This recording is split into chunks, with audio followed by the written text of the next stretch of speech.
শহীদ ওসমান হাদির খুনি ফয়সাল করিম মাসুদ ভারতে গ্রেফতার হয়েছেন। হত্যাকাণ্ডে জড়িত দুইজনকে ভারতে গ্রেফতার করা হয়েছে। ফয়সাল করিম মাসুদ এবং তার সহযোগীকে ভারতে গ্রেফতার করা হয়েছে, এই মর্মে আমরা একটি সংবাদ পেয়েছি। শহীদ ওসমান হাদি হত্যা মামলার তদন্তকারী কর্মকর্তার সাথে আমার কথা হয়েছে। তিনি আমাদেরকে নিশ্চিত করেছেন এটা আমাদের জন্য একটা গুরুত্বপূর্ণ বিষয় যে 87 দিন পরে হলেও শহীদ ওসমান হাদির হত্যাকারী গ্রেফতার হয়েছে।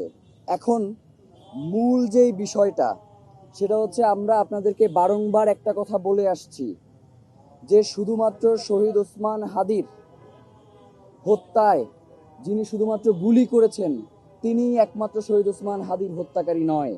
শহীদ ওসমান হাদির হত্যার পিছনে যারা এই শুটারদেরকে ভাড়া করেছে, যারা এই হত্যার পরিকল্পনা করেছে, তাদেরকে আমরা কোনো জায়গায় দেখতে পাচ্ছি না।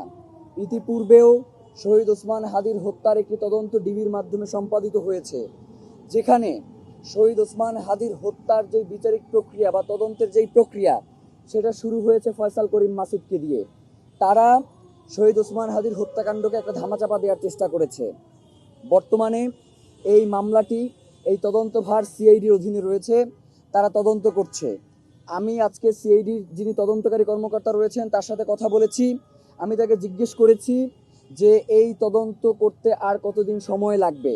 তিনি বলেছেন যেহেতু এখন শহীদ ওসমান হাদির হত্যাকারী যিনি গুলি করেছেন তাকে গ্রেফতার করা সম্ভব হয়েছে, সুতরাং আমরা চেষ্টা করছি অতি দ্রুত তাকে দেশে ফিরিয়ে এনে যাতে এর পেছনে কারা রয়েছে তাদেরকে অতি দ্রুত বিচারের মুখোমুখি করা যায়।